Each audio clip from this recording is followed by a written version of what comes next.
मैं हमारे युवाओं को, प्रोफेशनल्स को, सबको मैं कहना चाहता हूं, आप अपने स्थान स्थान पर जहां पर आपको छोटी छोटी दिक्कतें होती है, आप उसके सॉल्यूशन को लेकर के सरकार को चिट्ठी लिखते रहिए।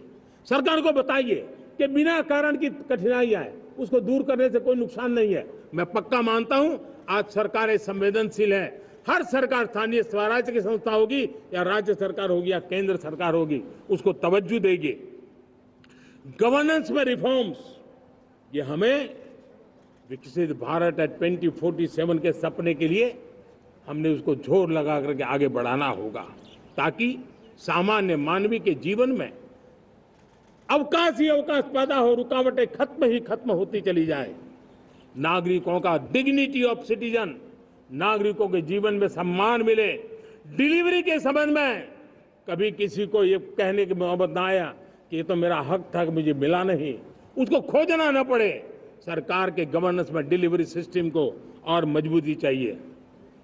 आप देखिए, देश में जब हम रिफॉर्म की बात करते हैं, आज देश में करीब करीब 3 लाख संस्थाएं काम कर रही है, चाहे पंचायत हो, नगर पंचायत हो, नगर पालिका हो, महानगर पालिका हो, यूटी हो, स्टेट हो, डिस्ट्रिक्ट हो, केंद्र, छोटी मोटी 3 लाख करीब करीब इकाइयां हैं।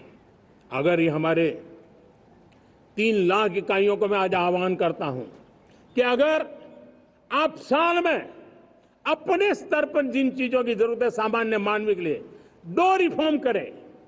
ज्यादा नहीं कह रहा हूं मेरे साथियों, एक पंचायत हो, एक राज्य सरकार हो, कोई विभाग हो, सिर्फ 1 साल में 2 रिफॉर्म और उसको जमीन पर उतारें।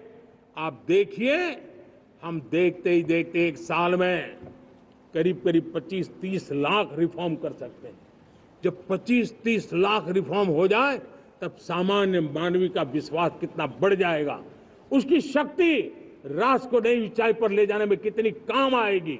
और इसलिए हम अपने स्तर पर होती है चलती से मुक्ति पाकर के बदलावों के लिए आगे आए, हिम्मत के साथ आगे आए। और सामान्य मानवीय की जरूरत, छोटी छोटी जरूरत होती है, पंचायत लेवल पर भी वो मुसीबतें झेल रहा है, उन मुसीबतों से हम मुक्ति दिलाएं तो मुझे पक्का विश्वास है कि हम सपनों को पार कर सकते हैं।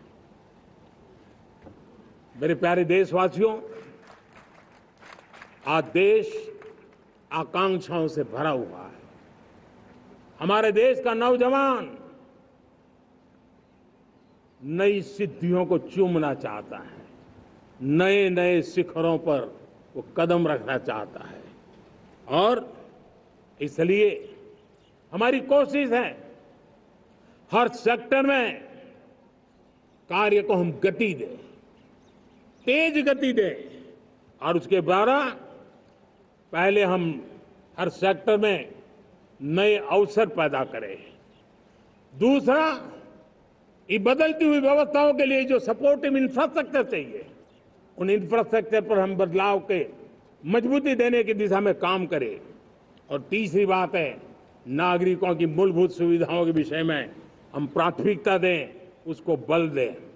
इन तीनों भारत में एक एस्पिरेशनल सोसाइटी का निर्माण किया है और उसके परिणाम स्वरूप आज समाज खुद एक विश्वास से भरा हुआ है। हमारे देशवासियों की आकांक्षा है, उनके एस्पिरेशंस, हमारे नौजवानों की ऊर्जा हमारे देश के सामर्थ्य के साथ जोड़ करके हम आगे बढ़ने की एक ललक लेकर के चल रहे हैं। मुझे विश्वास है रोजगार और स्वरोजगार नए रिकॉर्ड के अवसर पर हम काम किया है।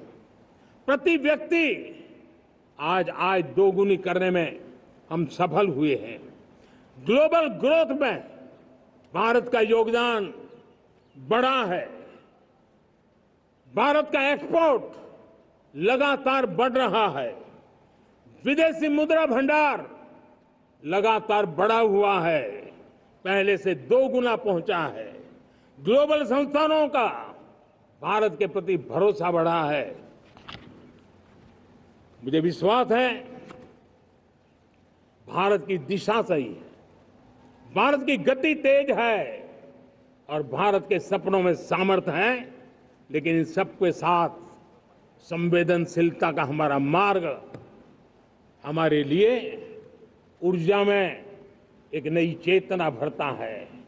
मम भाव हमारे कार्य की शैली है। समभाव भी चाहिए, मम भाव भी चाहिए, उसको लेकर के हम चल रहे हैं।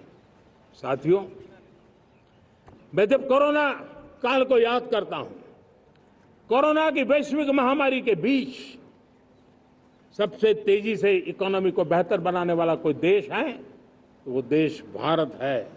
तब लगता है कि हमारी दिशा सही है। जब जात पात मत पंथ ऊपर उठकर हर घर तिरंगा फहराया जाता है, तब लगता है देश की दिशा सही है। आज पूरा देश तिरंगा है, हर घर तिरंगा है। न कोई जात है, न कोई पात है, न कोई ऊंच है, न कोई नीच है, सभी भारतीय है। यही तो हमारी दिशा की ताकत है। जब हम 25 करोड़ लोगों को गरीबी से बाहर निकालते हैं, तब हमारा विश्वास पक्का हो जाता है कि हमने गति को बराबर मेंटेन किया है और सपनों को साकार करना दूर नहीं है। जब 100 से अधिक आकांक्षी जिले अपने अपने राज्य के अच्छे जिलों की स्पर्धा कर रहे हैं, बराबरी करने लगे हैं, तो हमें लगता है कि हमारी दिशा और गति दोनों सामर्थ्यवान है। जब हमारे उन आदिवासी साथियों को वो मदद मिलती है, पीएम जनमन के द्वारा उनको जो योजनाएं पहुंची थी, आबादी बहुत छोटी है लेकिन बहुत दूर दूर इलाकों में छुटपुट परिवार रहते हैं, हमने उनको खोज के निकाला है, उनके लिए चिंता की है। तब लगता है कि संवेदनशीलता से जब काम करते हैं तब संतोष कितना मिलता है। वर्किंग वुमेन के लिए पेड मैटरनिटी लीव 12 हफ्ते से बढ़ा करके 26 हफ्ते कर देते हैं। तब सिर्फ नारी का सम्मान ही करते इतना नहीं है, नारी के प्रति संवेदनशील भाव से निर्णय करते इतना नहीं, लेकिन उसके गोद में जो बच्चा पला है ना, उसको एक उत्तम नागरिक बनाने के लिए मां की जो जरूरत है उसमें सरकार रुकावट न बने, इस संवेदनशील भावना से उस निर्णय को हम करते हैं। जब मेरे दिव्यांग भाई बहन भारतीय साइन लैंग्वेज की बात हो या तो सुगम्य भारत का अभियान हो, उसको लगता है कि अब मेरी भी डिग्निटी है, मेरे प्रति देश के नागरिक सम्मान के भाव से देखता है। और पैरालंपिक में तो हमारे खिलाड़ी नई नई ताकत दिखाने लगे हैं। तब लगता है कि ये जो मेरा मम भाव है, हम सबका मम भाव है, उसकी ताकत नजर आती है।